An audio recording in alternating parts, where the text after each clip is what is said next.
Hi mga kaibon, welcome back po sa channel natin. Happy New Year po sa lahat at sana nag-enjoy po tayo sa nakarang holiday mga kaibon. Pasensya na kayo sa boses ko. Kung napapansin nyo mga kaibon, ngayon pa lang tayo nakakabawi-bawi po. Tinamaan po tayo ng trangkaso, kasakit po tayo, pero gagawa pa rin tayo ng video mga kaibon. Sa mga hindi pa pala subscriber dyan, ano pang hinihintay nyo? Subscribe na po kayo. At pakihit nyo na rin po yung notification bell para updated po kayo syempre sa mga nangyayari sa mundo ng pag-iibon. At huwag kalimutan mga kaibon yung Facebook page natin. Paki-follow, share, and like na rin po yun mga kaibon. Kasi sabi ko nga parati, yung mga updates natin, dun po tayo nagpo-post mga kaibon. At sa mga Shopee supporter natin, grabe, nakakataba ng puso. Dumarami na sila mga kaibon, dumarami na po kayo, kaya maraming salamat po sa pagtangkilik at pagtiwala sa produkto natin. Sana this 2025 tuloy-tuloy po tayo.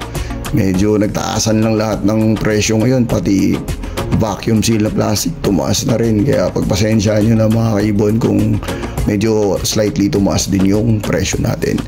Ngayong week na to mga kaibon, napakaganda ng topic natin mga kaibon. Sabi ko nga, kahit medyo kaka-recover natin, papansin nyo naman sa boses natin mga kaibon, mag-upload pa rin tayo ng video mga kaibon.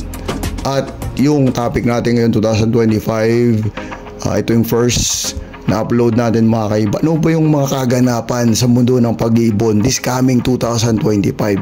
Napakagandang topic nun mga kaibon, kung ano yung mga kwento-kwentuhan sa Facebook, kung ano yung mga kwento-kwentuhan ng mga tropa-tropa o yung mga breeder sa mundo ng pag-iibon. Pag-usapan natin yan mga kaibon, kung ano ba yung puputok, ano ba yung pwede na mutation sa 2025 mga kaibon. Pero syempre mga kaibon, bago natin gawin yan, isa-shoutout muna natin yung mga supporter natin from 2024 to 2025. Mga solid supporter natin to mga kaibon, kaya nagpapasalamat tayo kasi po dahil sa inyo nagpapatuloy si Ibon at iba pa.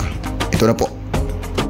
Okay mga kaibon, ngayon syempre shoutout na natin yung mga kaibon nating solid supporter natin mga kaibon. Shoutout una na sa lahat sa PPS Embers Incorporated, Kaibon Sir Dicky Leon, Aldrin Martinez, Dan Katian, Antonin Avery, si Bear Magbanwa, Elia Shermento ng Pampanga, Angelo Villena ng Cabanatuan, Jobert Casal JTV, pasuporta din po. Barangay Hakot, Batangas, Happy Fiesta, Perez Avery ng Makati, Darwin Lerona, Min Avery ng Makati, Sinog Avery ng Tarlac, Jose Caparoso, Joydet Ibunan ng Taguig, Guadalupe, Anthony Minor, Gerardo Concho, Fernando Generao, kay 1 and 1 Avery ng Imus Cavite, J. Case Min Avery, Elmer Sinidosan Binoano Rizal, Mac John Basco, Frank Aguilar ng Binoano Rizal, Tongski Edron Min Avery ng Makati, Stella May Avery ng Batangas, Remel Padis, Emmanuel Acosta, Mag-iibon ng Muntinlupa Exclusive. Ito yung especially kay Vice Mayor Alin Ampaya, KJ Min Avery ng Samar, Adios ng Nueva Ecija, Nelson Austria, Frank Aguilar ng Binoano Rizal. Shoutout din po kay Bon Jace Avery ng Sarayan Quezon, Joel Mariano at Ibon GBC TVG. Maraming salamat po mga kaibon sa suporta nyo. Okay, ngayon mga kaibon, syempre pag-uusapan na natin yung napagandang topic natin. Diretso na po tayo sa topic natin mga kaibon.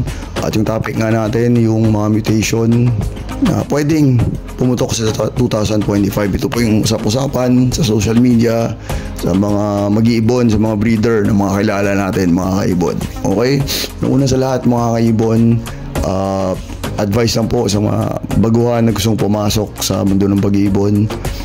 Ang pag-iibon po, kailangan po kung bubili kayo ng ibon, ito po yung ibon na alagaan nyo. Okay, tumaas man ang presyo, bumaba man ang presyo, yung ibon na hindi nyo pagsasawaan. Kasi yung pagbibreed po ng ibon, hindi po ganun lang kadalian mga kaibon. Hindi po yan ilalagay nyo lang sila sa cage kahit pares na mag-breed na sila agad-agad. Hindi po, inaalagaan po yan. Lalong-lalo na sa mga medyo matataas na mutation kasi masiselan po sila mga kaibon. Pagbibreed ng ibon, passion po to mga kaibon. Kailangan may pagmamahal, nakalaki po to mga kaibon. Kasi kung walang pagmamahal, nakalaki po to mga kaibon, Sabi nga nila, inip talo sa pag-iibon mga kaibon. Okay? Ayun mga kaibon, ito yung nakikita natin at yung topic natin na pinag-uusapan ng mga breeder at sa social media mga kaibon.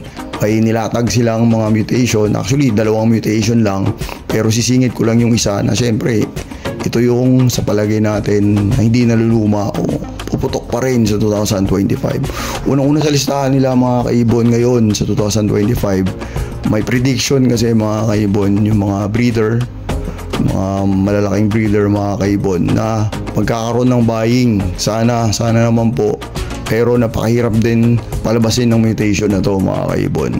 Kakaroon ng buying daw ng yellow face Opa Ino this 2025. Sana po this 2025 totoo po yun na prediction na baka may mga nag-inquire na o nag-reserve na sa kanila, hindi natin alam. Pero ito po yung usap-usapan sa social media sa mga breeder, sa malalaking breeder mga kaibon na magkakaroon daw ng buying ng YF o paino mga kaibon. Sana po maging totoo to para kahit papano masaya naman yung mga breeder sa Pilipinas na may hawak ng ganong project ng YF o paino project mga kaibon. Mahirap na mutation to. Sa totoo lang, napakasela ng mutation na to mga kaibon. Mahirap bumuhay ng mutation na to at madalang lang din to na makapagpalabas ng ganitong mutation mga kaibon. Okay, sana po maging totoo yun. Ang pangalawang mutation po na sinasabi ko na pinag-uusapan din ngayon sa social media na puputok din daw is yung project na yellow face Opa Pallid at yung pallid nga daw po na mutation. Napakahirap din i-breed na medyo may presyo din. Actually hindi lang medyo may presyo, mahal talaga. Ano ba yung pallid mga kaibon bago natin sabihin na talagang puputok to sa 2025. Ang pallid mga kaibon, sa hindi pa nakakita nito sa personal, medyo ang flight feathers nito mga kaibon, kung familiar din kayo sa faded, yung mga gano'n, o sa mga dun follow, yung mga flight feathers nito, yung phenotype o yung feathers nito, may mga kasing hawig po nun mga kaibon. Kasing hawig po nun. Actually, yung paa niya is parang nag-aagaw na pale follow din at parang nag-aagaw na faded din yung paa niya mga kaibon. Hindi siya gaano black nails pero hindi naman talaga puti yung mga nails ng ibon na yun mga kaibon. At yung pinaka-significant na makakita mo na masasabi mo itong pallid na to mga kaibon, kasi noong una diba pag-usapan na talagang tinututukan ng flashlight o cellphone light sa ulo yung ibon na to para makita na yung mata niya pula. Ngayon hindi na po mga kaibon. Tutukan nyo lang siya po mga kaibon, pailawan nyo lang makita nyo na yung mata ng ibon na to pula. At isa pang palatandaan nito mga kaibon at napaka-importante nito, ang legit na pallid po mga kaibon is pag nag-anak po to ng visual pallid, 7 to 10 days po red eye po yung inakay na yan. At after that 7 to 10 days, mawawala na po, magiging black eye na siya. Hindi na siya red eye, pero pinanganak siyang red eye. Napaka-interesting mga kaibon, no? Pinanganak yung isang ibon red eye, pero after 7 to 10 days, nawawala yung red eye niya. Nagiging black eye siya. Para makita mo ulit na red eye siya, dapat mo pa siyang ilawan. Pero napakaganda ng phenotype nito mga kaibon.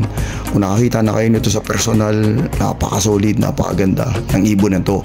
Especially pag pinarish mo to sa faded, kasi nagko-complement talaga sila ng faded.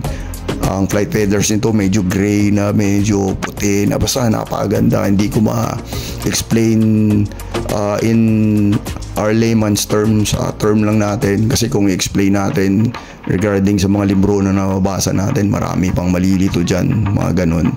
I-explain lang natin sa hanggat maintindihan ng karamihan. Okay? Yun po yung dalawang mutation na pinag-uusapan na puputok at magkakaroon daw ng buying this year, YF Opa Ino at YF Opa Pallid, or yung mga pallid.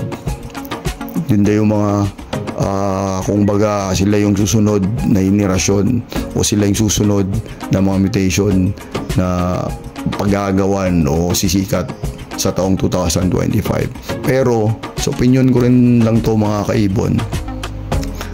Opinion lang to natin mga kaibon. May opinion din kayo mga kaibon. Sulat nyo rin down below kung ano yung mga mutation na gusto nyo. Pero para sa akin mga kaibon, yung Ino pa rin mga kaibon. Hindi pa rin nawawala yan sa uso mga kaibon.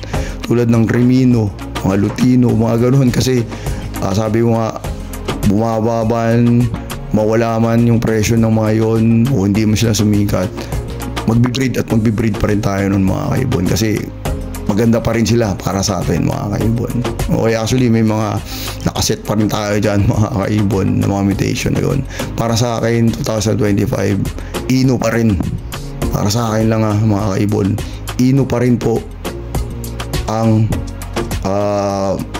tatangkilikin ng karamihan kasi napakaganda pa rin po nila mga kaibon. Okay, pag may suggestion po kayo sa mga bagong mutation o sa mga naisip nyo, napapansin nyo na puputok this 2025, comment down below lang mga kaibon. Maraming salamat po sa suporta nyo. Pasensya na po ulit sa boses natin. God bless po sa lahat ng minamahal nyo sa buhay. God bless po sa pamilya nyo. See you next time po. Ibalik pa. Maraming salamat po.